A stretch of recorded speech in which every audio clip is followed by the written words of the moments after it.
Willie D Live. What's up, family? Imagine a loved one hanging out with his friends. It's 5 of them.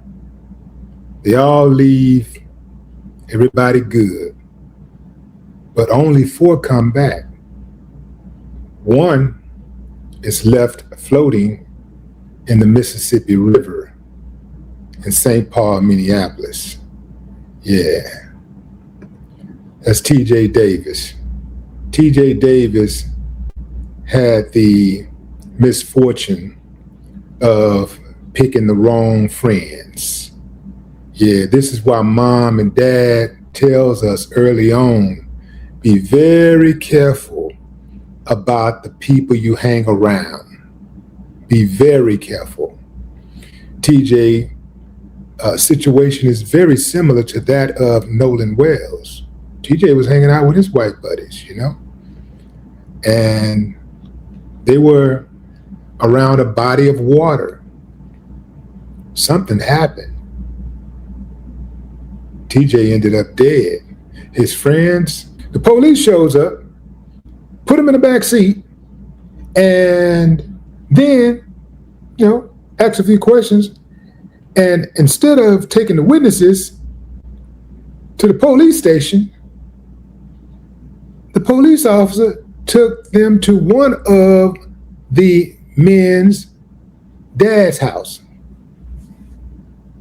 And that's where TJ's mom, Shira Davis, comes in. She has a very interesting story. I'll let her bring y'all up to speed on the case. Good morning. This is Shira, TJ's mom. So all y'all have seen the videos of the cop car, the police car with all 4 men, okay? So after they recovered my son, we went over there about noon. My niece, my nephew, my younger son, and his dad. They weren't there. The neighbors said they went to the hospital because Morgan hurt himself messing around the tunnels at the river. Now, remember, in the cop car, the only person that was hurt was Ramsey. Morgan was laughing and joking. So at 7 o'clock that night, the same night, the same night, day, the 29th, we went over there. Me, his dad, his younger brother went over there. Dad was there. They let us in. Morgan comes out with just shorts on and crutches. No bandage around his foot. Nothing. Apparently stepped on something. But it didn't happen in the tunnel because you refused to.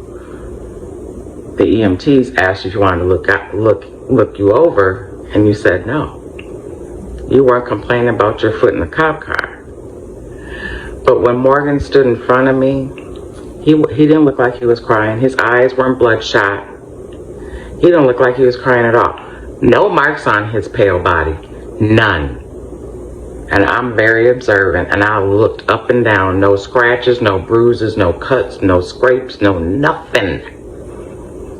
And then he puts the crutches down, puts his arms next to him, and puts both his hands in a fist. I'm looking at him. I'm probably about, I don't know, maybe a foot away from him. And he looks at me like, ha ha, yeah. That's how he looked at me. And my youngest son noticed it. His TJ's dad was looking at the other dad. I got mad. And I flipped out, cussed him out, everything. Walked out. And then TJ's dad stayed in. Still didn't get answers. Didn't get no answers. So they're just acting real funny. So I just want to give you that scenario of, yeah. If that was your brother or your best friend, I would be bawling. I would be so upset. And why'd you leave? Why did y'all leave and not come back? Why'd you get off social media? just like Nolan Wells' case. So y'all have a good day. There has to be a playbook somewhere that they distribute these uncivilized mutts, because it sounds so similar to the Nolan Wells case and the reaction that the friends and the parents gave. Yeah, and even the authorities gave. The authorities was like, hey, no foul play. The parents were like, hey, the kids, or in this case, the men, the young men, they went dark quickly. They deleted their socials, erased their Snapchats, refused to talk to the mother and the father, didn't attend the funeral.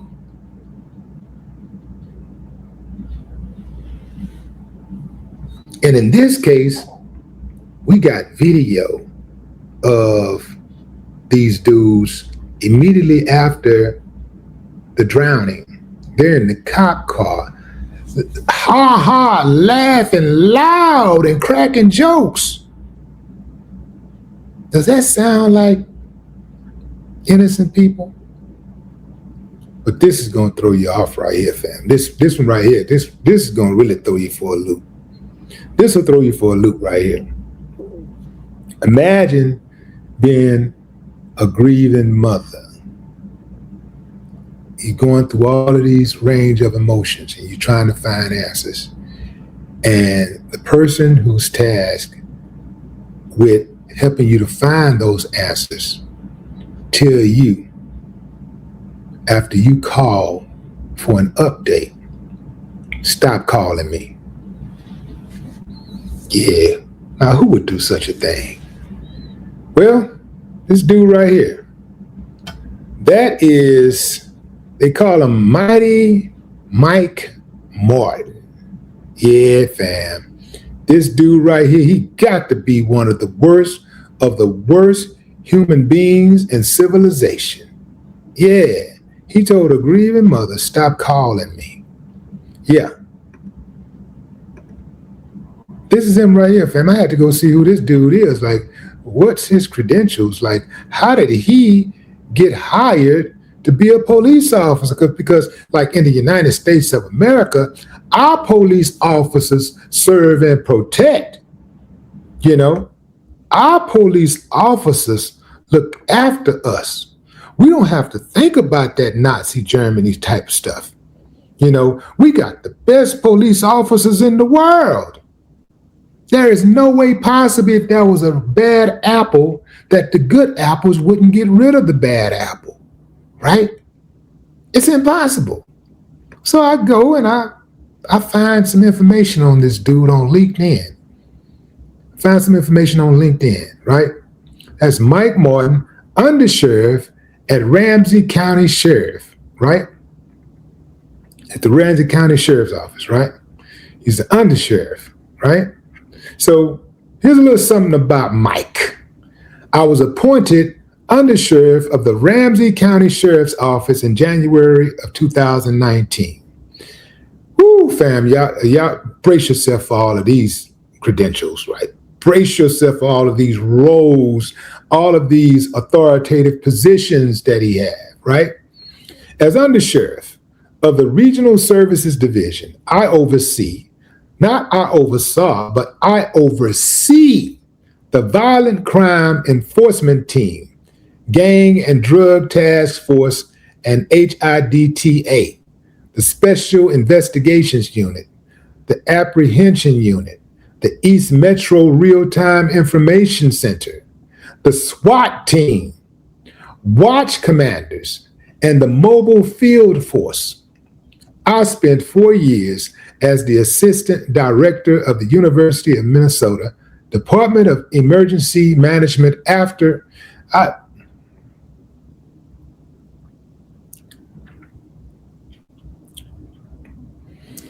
I spent 4 years as the Assistant Director of the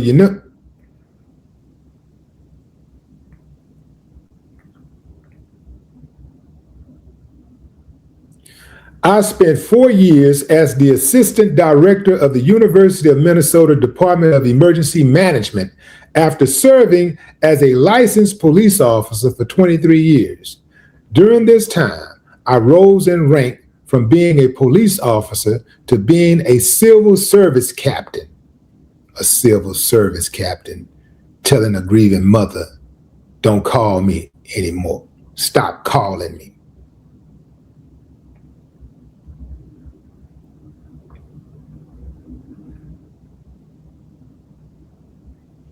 I spent 4 years as the assistant director of the University of Minnesota Department of Emergency Management after serving as a licensed police officer for 23 years.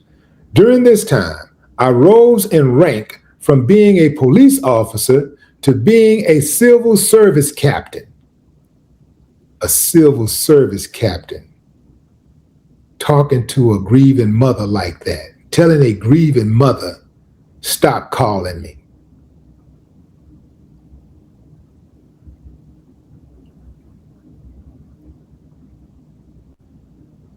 I spent 4 years as the assistant director of the University of Minnesota Department of Emergency Management after serving as a licensed police officer for 23 years. During this time, I rose in rank from being a police officer to being a civil service captain. A civil service captain telling a grieving mother who's looking for an update on the murder of her son, stop calling me. I also worked for 5 years as the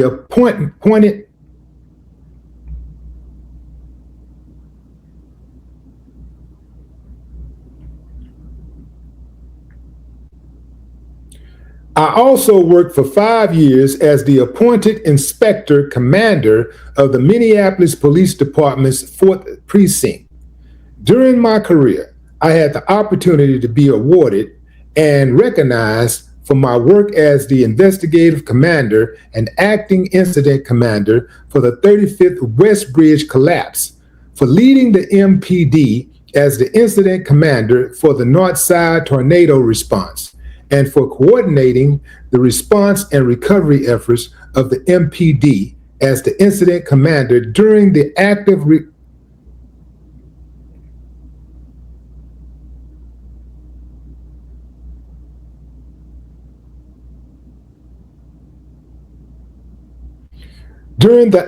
workplace shooter incident at Accent Signage Systems.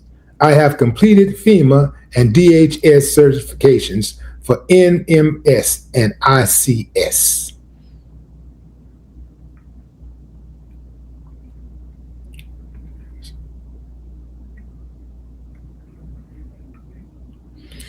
During the active workplace shooter incident at Accent Signage Systems, I have completed FEMA and DHS certifications for NIMS and ICS.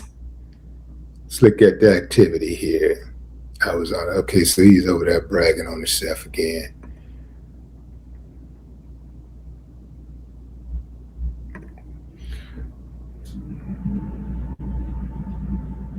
So what we have here, ladies and gentlemen, is a failure to communicate. This dude who patrols the streets of St. Paul, supposed to be out there making the streets safe, is being disrespectful to a tax-paying citizen who has put her trust, or had put her trust, in the police department to give her justice, had put her trust in law enforcement to give her justice. Now, I can understand how sometimes when families are grieving and they want answers and they're blowing up the phones, I get that. They should get that too. Even if they think it's annoying, you gotta have people who love the job, who love people who have empathy, compassion. They got to be in those type of roles. Just like everybody can't be a nurse. Everybody's not cut out to be a nurse. Everybody's not cut out to be a caretaker. Some people don't have that type of patience. So you put people in position that do, because the moment they get irritated, they're going to say stupid shit like Mike did. Mike needs to be investigated. He has too much power. He said he's over all of those agencies, all of those divisions. That's too much power for one person. I get it. St. Paul, y'all strapped for funds like every other police department that's overstaffed and understaffed is. Notice I say understaffed and overstaffed, because it just seems like no matter how much money they get, no matter how many hires they have, they are always asking for more money every year from the taxpayers, who they continuously fall short of serving. If you're interested in helping Cheryl get justice for TJ, you can go to her Unite, Give, and Give. There it is right there. Just click that donate button and donate. Let me show you something that's really, really cool about Unite Give. This is something that none of the other platforms have. So check this out. You can set how much percentage of the money you want to go towards legal representation, family support, or mobilization and organization. Yeah, so now you don't have to guess, because some people, they want to give to the family. Some people want to make sure that all of the money go towards legal representation. And then there's that arm of mobilization and organization for the activists that often gets left out. So this is a way for the campaign organizer to set their own terms, but also for the person who is donating, because if you don't like the term that you see there, you can just move that bar and donate how much percentage you want to donate to legal representation, or you might want to give 100% to family support. It's up to you.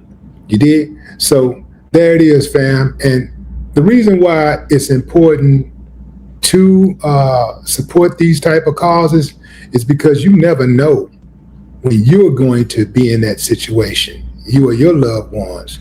And I'm gonna tell you something, the reason why I'm so passionate about these type of things is that the way I see it, there is no greater travesty than justice denied. No more talk.